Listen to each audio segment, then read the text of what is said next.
여러분, 우리가 믿음의 경주를 하기 위해서, 특히 이기는 믿음의 경주를 하기 위해서, 우리가 믿음으로 살아가기 위해서, 또 복음을 증거하는, 복음을 위하는 삶을 살기 위해서 우리에게 필요한 중요한 자세는 바로 절제와 인내라는 거예요. 그래서 베드로 사도는 절제에 인내를 더하라고 말씀하고 있어요.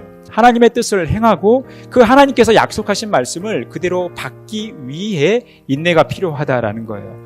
하나님의 말씀의 소중함을 알고 하나님의 말씀의 능력을 알지만 우리가 그 말씀대로 살지 못하는 그 연약한 모습들이 우리 안에 있다라는 거예요. 우리의 이 인내의 삶이라는 것은 하나님의 말씀과 밀접한 관련이 있다라는 것이고, 이 하나님의 말씀에 우리가 어떻게 반응하느냐에 따라서 우리의 인내의 삶이 결정된다라는 거예요. 좋은 땅에 있다라는 것이 착하고 좋은 마음으로 말씀을 듣고 지켰다라는 거예요. 그리고 인내로 결실했다라는 거예요. 착하고 좋은 마음을 가졌다라는 것은 좋은 것을 얻기 위해 자신을 낮추는 이 겸손함과 함께 불필요한 것들을 제거하는 결단, 용기가 있었다라는 거예요. 이것이 바로 착하고 좋은 마음, 그리고 이것이 하나님의 마음인 거죠. 이 착하고 좋은 마음이 인내로 계속해서 이어졌다라는 것입니다. 우리의 이 결실의 현장이 인내의 현장이라는 거예요. 인내의 현장이 결실의 현장이라는 거예요. 인내의 다른 표현은 바로 기다림과 돌봄이라는 거예요.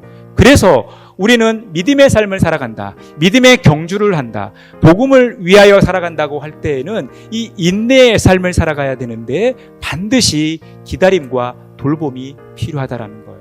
하나님의 말씀이 우리의 삶 가운데 반드시 성취된다라는 것, 이것을 믿으시고 하나님의 돌봄과 관리 속에 살아가시기를 간절히 바라겠습니다. 말씀은요, 항상 인내라는 수식어가 붙는 거예요. 그러니까 말씀을 지킨다라는 것은 인내가 필요하다는 거예요. 우리가 인내의 말씀을 지킬 때에 우리 하나님께서 우리를 보호하시고 우리를 구원의 길로 인도하신다라는 거예요.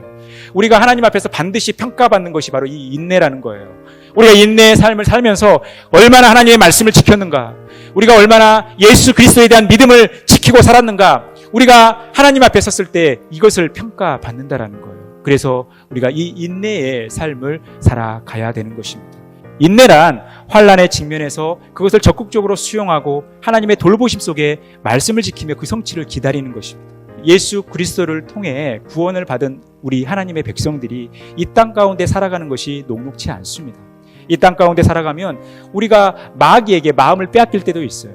우리에게 환난과 어려움이 닥칠 때도 있습니다. 때로는 우리에게 많은 유혹과 향락거리들이 우리를 유혹할 때가 있어요. 하지만 우리가 여기에 휩쓸려 간다면 우리는 열매 맺지 못하는 것이죠. 우리의 마음의 밭이, 우리의 심령의 밭이 좋은 땅이 될 수 없다라는 거예요. 그런데 우리가 철저한 하나님의 돌보심 속에서, 관리 속에서 착한 마음을 가지고 좋은 마음을 가지면서 절제된 삶을 살아가면서 인내의 삶을 살아갈 때 우리의 마음의 밭은 좋은 땅이 되어 하나님의 말씀이 떨어질 때 30배, 60배, 110배의 결실을 맺는다라는 것입니다. 그 말씀을 지켜 행하면서 하나님께 영광 돌리는, 하나님의 기쁨이 되는 저와 여러분의 복된 삶이 되어지기를 간절히 축원합니다.